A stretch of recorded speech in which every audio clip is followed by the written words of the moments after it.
Dogman here. Hallo, ik heiße Hundman.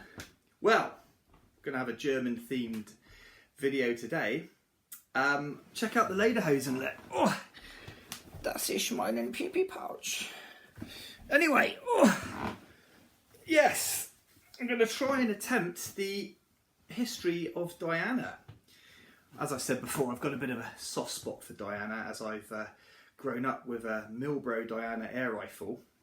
So let's get some detailed notes off Wikipedia and go for it, shall we?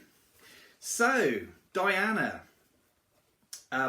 Before I start, I've also got to thank the YouTube channel Air Armory. So JRH, he's done a bit of history on Diana as well, and I'll link his video in the description as well, so he'll do a better job than me. But anyway, Diana Meyer and Grammelspacher, lovely German name. A world-renowned airgun manufacturer founded and based in Rastatt, Germany.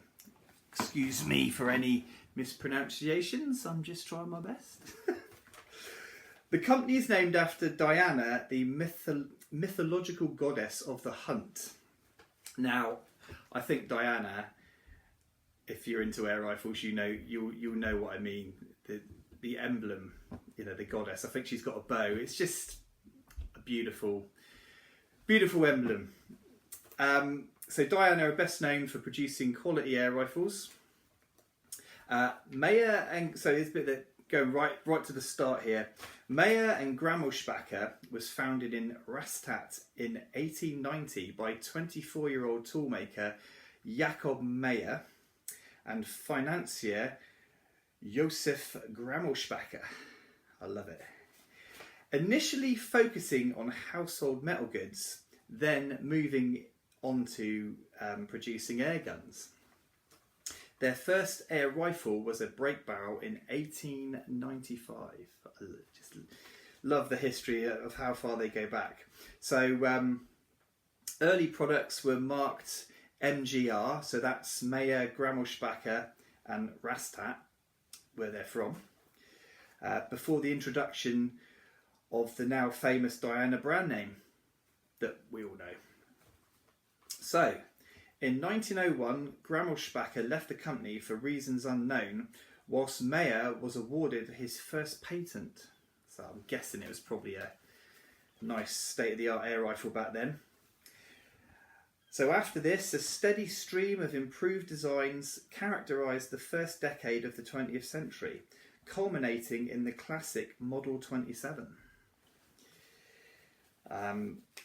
All the air rifle history buffs will know exactly what I'm talking about there.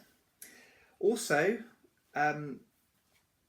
children's toy guns were produced, which fired arrows with suction cups, and these were released under the Eureka brand because shooting sports became very popular at this time, and the children wanted to get involved and obviously shoot a suction dart at Grandad's forehead. So, World War II and the aftermath. This is where Diana takes a hit, as well as many other German arms companies. So, the Second World War was not good for Diana. Sanctions were imposed on the Nazi government,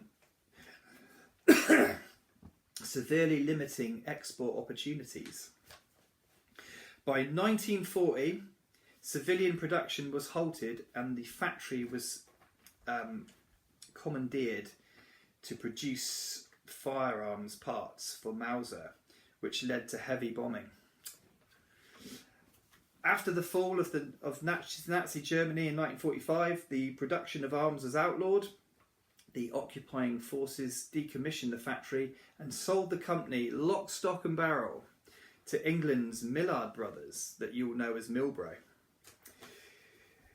They moved production to Scotland, so Milbro bought the Diana trademark along with the tools, the machinery and the plans. They'd basically taken Diana away from Germany. So, in 1950, the sanctions were lifted during the reconstruction of Germany.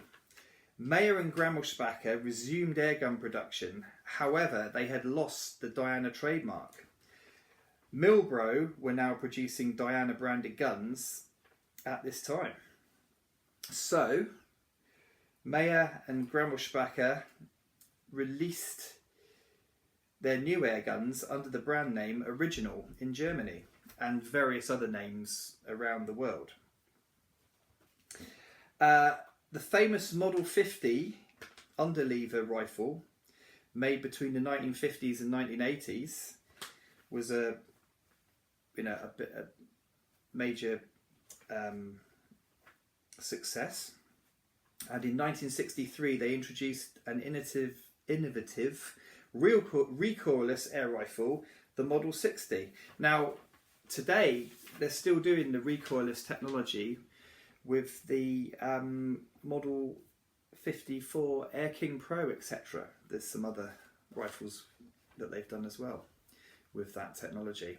So, restoration now. In 1984, after almost 40 years, the company finally regained the trademark when Milbro went bust. So that's gone full circle now. Diana's gone back to Germany. In 1990, the company celebrated their centenary. And in 2014, the company was bought by German Sports Guns, GmbH, which I think is a limited company in Germany. The company is currently known as Diana, Meyer and Grammelspacher, GmbH and Co. KG, under the parent company German Sports Guns. So, nowadays you've got two main types of Diana air rifles. I mean, Diana's had a checkered history, and they have gone down the route of producing cheaper air rifles for other companies, and they're also having some of their stuff made in China. So they've got two main lines. They've got the Action line, which is sort of cheaper entry-level air rifles, air guns, etc. These are made in China. But they also have the Performance line, high-quality guns made in Germany. And they've got a brand new state-of-the-art factory in Enza, Germany. Now, if you want to look at that, I'll link this in the description as well.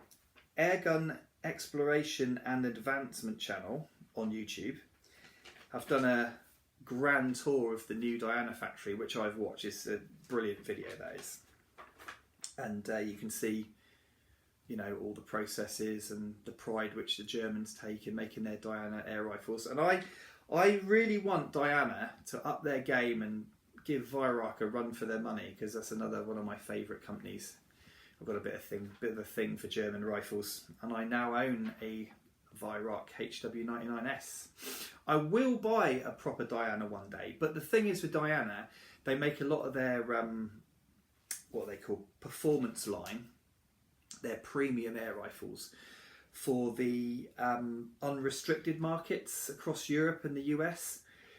They don't really do a lot of sub-12 stuff, which would be nice for the UK. And you don't see a lot of Diana at the moment in the UK, so perhaps that's something they could go down, sort of a sub-12 line, and certainly release it over here. That would be good. So anyway, yeah, like I said, I'll link the relevant links to descriptions and videos in the description. Sorry if that was boring, but catch you again.